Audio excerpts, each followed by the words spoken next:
Let's get started on this and see how far we can go. This is Chuck Boyce with Cibi Creative, and this is the Tuesday Pulse weekly lecture series.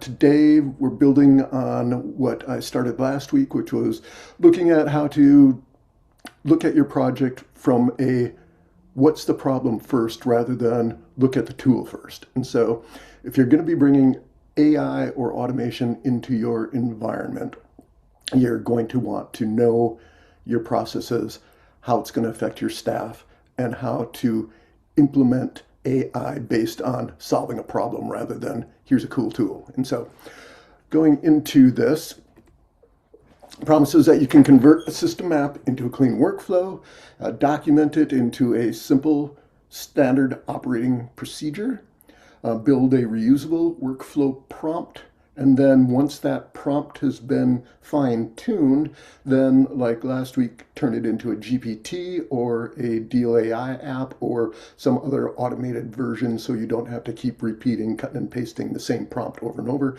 You have a repeatable way. And then how to measure your ROI in under 5 minutes. Pretty straightforward stuff. So the problem with workflows that most people don't understand is right now, especially in the hyped up world of AI, is that everybody makes it sound like the tool is the thing that is needed. So this is like the world's biggest hammer and everything is a nail, but that's not truly the case. And so the tools don't actually make the results. It's the workflow that produce the results. The tool is there to guide it along. And so as long as your workflow is clean and structured, documented, and what's not in here is repeatable, then you can measure the results. And once you have a structured, documented, repeatable process that you know where your starting point is and what your end point is, you can measure it. And then once you have all those pieces in place, AI can multiply it. And if you don't have any of that stuff, it's the standard garbage in, garbage out. You don't know what you're going to be getting if you don't have your foundation established before you start getting into these tools. So first thing in this is the recap of last week is you build a system map. You get your big picture, and then you define each individual workflow. And within each workflow, you're going to have various operational steps. It could be 1 or 2, it could be 10 or 15, but you do have step-by-step processes within that workflow. Then once you have that, then you can start to develop your prompt where you can make your logic repeatable and predictive based on the prompt that you have. And once the prompt starts providing the answers you're looking for, and you're verifying that those are the proper results, then you can turn it into a reusable interface with a GPT or building a custom app. And again, I use Deal.ai, but this could easily be done in some of the tools like Lindy or Minimax, or there's so many different agent type tools out there that allow you to do this type of stuff. And then there's also other tools that could also be tied in like the Zapier and the Make and things like that, which are the interfaces between other systems. But if you're just in the AI world, the GPTs and the apps work well. And then once that is the case, you have the repeatable process. That's where you start bringing in the automation and scaling it when you're using Make or Zapier or one of the other automation tools. And once that's all working, then you can start to actually show the measurement. And with the measurement, you know what your input is, you know what your costs are going to be, you know how long it's going to take, and you can assign numeric values to any of those steps and realize without AI, it costs X dollars, with AI, it costs Y dollars. So this one is one of those standard type use cases that most businesses have. Their whole idea is to get a customer. That's the base of any business, is that you want to sell something of value to somebody who doesn't want to do whatever they're doing. So they'll pay somebody to do it. And so you'll always have your lead based on what you're saying. And then hopefully you want to become a client. And so you'll have follow-up sequences. This is high leverage. It's very easy to standardize once you get the steps down, and it's consistent across any industry. It's all the same steps. The only thing that's going to be different are the tools that you use, such as your CRM. A new business still may be using spreadsheets, keeping track of their data there. They may have a simple database in Google Sheets or something like that, or using forms to get the information. But it could be from a very simple CRM to a very complex CRM that may have a lot of this automation already built in. But it may not be fine-tuned to your needs. And I don't know if you are familiar with tools like Go High Level, which are very highly hyped CRMs right now that have a lot of functionality. But the thing is that where you're seeing all the hype are all these agencies coming out, and they're building their custom ideas based on Go High Level, and they're charging to do all this customization. So if you get a simple CRM and you don't want to pay for somebody to actually do these implementations, you should be able to follow these steps and customize your situation to your needs without possibly paying the extra costs for a consultant. Or you may just want to say, I don't want to deal with that. I'll pay for the consultant. So first thing is to convert your system map into a workflow. And so for this one, you're always going to start with a trigger. Something's going to trigger the workflow. And in this case, somebody's going to fill in a form, and you're going to get new client prospect data into your system, whether it's from a form or somewhere, but you now have a new client. And so what you need to do is identify the operational steps of what your end result is going to be. And this is going to be to communicate back to them, have them set up an appointment, and follow up with them. And so you have decision points, you have handoffs, and you have a final output of having communications with the client after they've made a scheduled call. So in this one, what we're going to do is we're going to trigger on a new lead entering the CRM. First thing is to identify the source of the lead, because that may have different implications onto how you want to guide the steps. Then you're going to review the lead info to see how valid that is, generate a follow-up email, send the email within 24 hours. The faster you reply back to a prospect, the better chances are that they're going to want to continue to work with you. If you don't respond after a few days, they just say, hey, I'm going to go somewhere else, and you never got back to me. And so respond back always as quickly as possible, pretty standard. Offer them a scheduling link, say, hey, let's get a call together. Log the touch points. If no reply, send another follow-up email, and just keep that moving into your next pipeline stage. And hopefully that's going to be to schedule a call and to eventually make a sale. So the first thing is, I will supply links to some Google documents that have all of these based. They're very easy to convert into your situation. And so what this one does, you just document what's the purpose. Who is the owner? Who makes the ultimate decision? What is the trigger?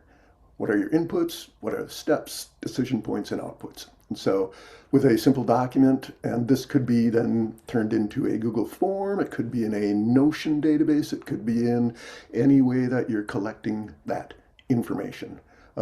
Normally form-based, so they can do it online, or you can walk them through it while you're in a call with them.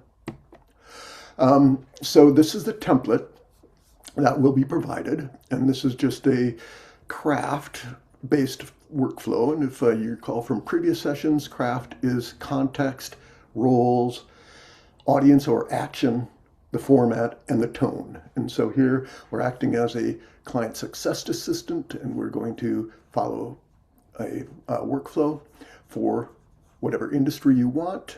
Your task is to generate all the content, and here's the workflow. So you paste in your workflow steps, which I have already created. You paste your lead info, specify your tone, what your goal is going to be. And so in this case, you would put in the lead info, want to probably be friendly and book a call. And then you want to follow up with an email, then a second email. There's recommended subject lines and things like that. So this is a good starting prompt to see how it works for your industry. And again, once the prompt has been tuned to your needs, that's when you can take the next step. So the next step is then to turn that into a workflow. I'm going to go into, before doing that, into this Google Doc. And so this is one of the documents that I'm going to be supplying you. And so this is just a web form submission from Jenna Walters that's asking for the company name, what their industry is, what their roles, what they're trying to do with the goals, where they're having problems. And so this would be a typical type of information gathering that you want to get from a client.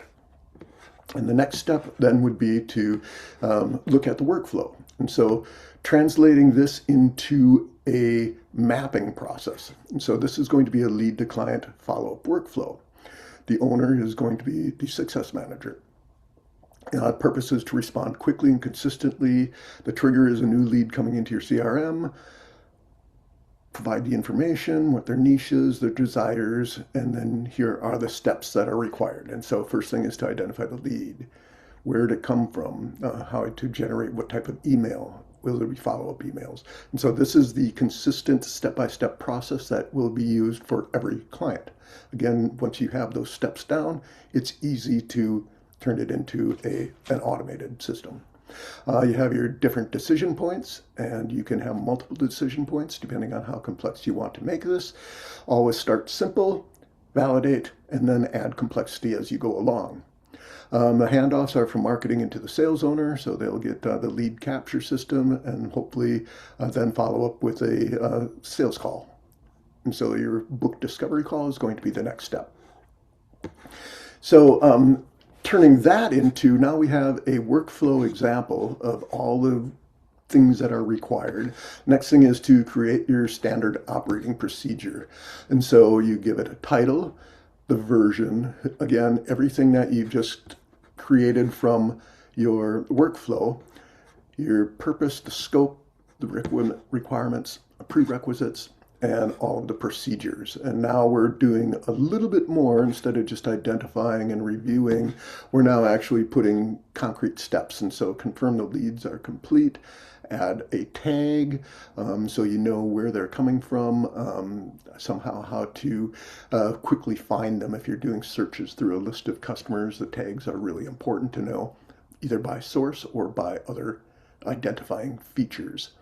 Once you review your lead info, you're going to want to find out how you're going to respond based on the emails that you send. You want to generate your follow-up message, your first message from when they submit the form, and then another follow-up message within a few minutes. So your CRM's being updated.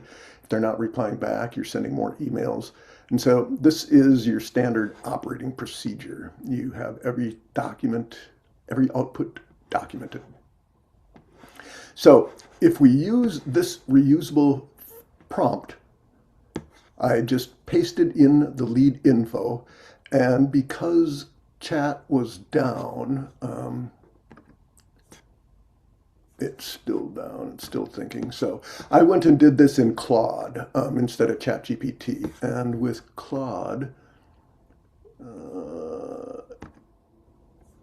so here I just pasted in that prompt that I had, put it in. This would be the same with Claude, with ChatGPT, with Gemini, but with Claude, Claude is coming through, identifies who the lead was, and it generates multiple options. So it gives you subject lines that you can test to see which one works better for your idea. Here is your email response. You're talking about, here's what I see in here. You're giving them a link to set up a discovery call, and then the follow-up. So this would be a nice way, but again, it gives you options on your subject line. Here you can start tweaking it to your voice and your business's process and wording and everything else. The next one, second follow-up after day 3 with no reply. It's like, can either say still interested or quick follow-up. Hey Jenna, I know you're dealing with all this stuff that you put the form in the form. Here I mapped out how to deal with this. Is this worth a conversation? Trying to get them to respond back and set up a call. So again, providing a Calendly link or a calendar link.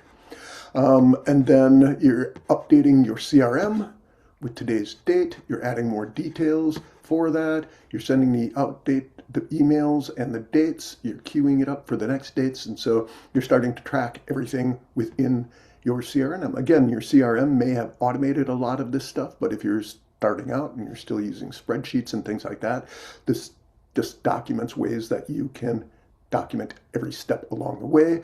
Hopefully you don't drop off of the edge and not communicate with people. This is just a way to make sure that you do have a follow-up sequence available for every client that wants to connect with you, because the quicker you respond, more effectively you respond, the better chances are that they want to continue working with you. And then we give them the next steps. So you're monitoring the inbox, you're preparing a discovery call deck based on their date and time and the information that they gave. If they're using SMS, you're putting in all their phone number information. Again, you could do this in Notion, you could do it in HubSpot, you could do it in Go High Level, you could do it in a Google spreadsheet. However, you do have to have a system that tracks how you're doing this. So this is how Claude responded back into that one simple prompt. And it's like, oh yeah, this is how I like to see that process work. And so now you're able to turn that into a GPT, which is very similar because now you have tweaked that flow. And so if you go into your GPT builder, which unfortunately I can't do because ChatGPT is having problems, that's where you now can take that same information and it's constantly the same. So all you're doing then is pasting in the lead details and you don't have to worry about anything else. You just paste one bit of information that came into your CRM and then it will produce everything automatically, consistently, with the same tone, with the same format. No matter who your customer is, your output is always going to be consistent. So not only do you brand your responses, it's consistent across all customers. And so you have zero guesswork, zero prompt writing, and it's always consistent. And again, your CRM may have some of these features that you don't need to do a custom GPT, but some don't. And so this allows you to turn this into an automated version. And then the next step, again, the alternate way to do this is to use a tool such as Deal.ai or Lindy or Minimax or any of the other ways to build little apps or applets that will work for your business. So for this app wizard, we're just grabbing the basic information again. We have the lead info that we're going to be pasting in. It's already defined what your workflow is going to be, what your tone and what your output is going to be. You're just pasting in the same logic, you're setting your style, and then you publish it. And once you publish it, again, you could be using this for any type of application. And I did start one earlier. Oh, good. So this one did finish. And so if I look at the conversation, basically what I did was out of this document, here's the GPT version of the GPT. I would have just copy and pasted this directly into the GPT builder and it would build everything. With the Deal.ai, I did the exact same thing. I just copied this and pasted it into Deal.ai. I gave it a name and said, here's everything I want to do. Section 2 is your output. And so when we go into here, paste in your lead information from Jenna, what your goal is, and then it will do everything. So if I come back over here, look at my lead,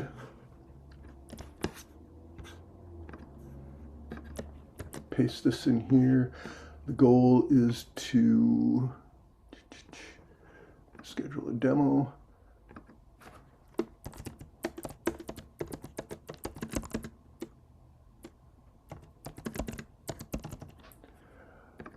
Let's be friendly.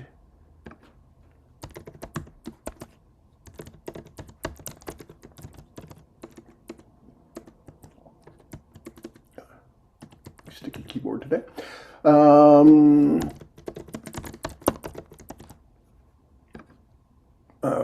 Won't put that in there, the offer, but you get the general idea. And so now if we generate a submission This is even a little bit more versatile than the prompt. You're not going through again, editing the prompt to add each of these pieces and then reposting the prompt. This is a way to, hopefully, within a few seconds.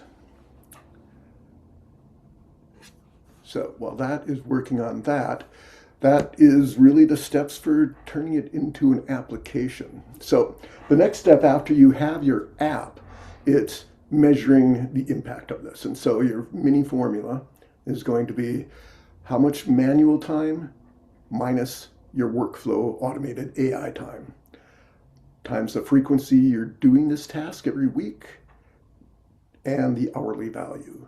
And then that equals your monthly AI return on your investment. So for this example, 12 minutes of follow-up 2 times a week, or the AI time is 2 minutes versus 12 minutes. You're doing this 20 times a week at $60 an hour. You're saying, okay, so we got 12 minus 2 times 20 times 60 is $12,000 a month saved. So if your AI is costing you $20 a month and you're saving $12,000 a month, that's definitely an easy to see return on investment. And again, if you look at this return, so the same type of thing. Here's your workflow that's being used. The manual time is 10 minutes. The CRM is 5 minutes. Second message, 10 minutes. Total is 25 minutes to do each step manually. Then your workflow drops that to under 2 minutes. If you're getting 20 a week at $50 an hour, doing that same formula, you come into saving $1,600 a month. So let's come back over to the deal. And so here are the follow-ups. So here's your first email. Hi, Jenna. Thank you for interest. We can build the SOP.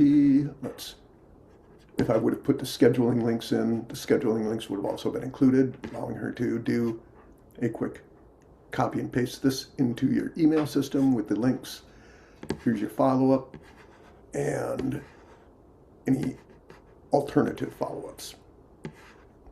So not only multiple options to do A/B testing, but it does give you versatility in how you want to cut and paste this. And so really just understand your processes and build your workflow, understand your steps, figure out what your decision point is going to be, where you want to fix, which is your one friction point, and then you can optimize it for AI. And so very easy to follow through. And so now you can have a complete workflow with a reusable or a documented standard operating procedure. You have a reusable workflow prompt that you can fine-tune for your business. Once it's been fine-tuned, you can turn that into a ready-to-build GPT or a custom application, and then you have the ability to measure your return on investment. And so you get true operational value. In the share link that I'll provide, has the templates for building the workflow, building the standard operating procedure. It has the workflow prompts that I just provided, plus this logic for the GPT and the Deal app wizard and the return on investment calculator. And so pretty straightforward.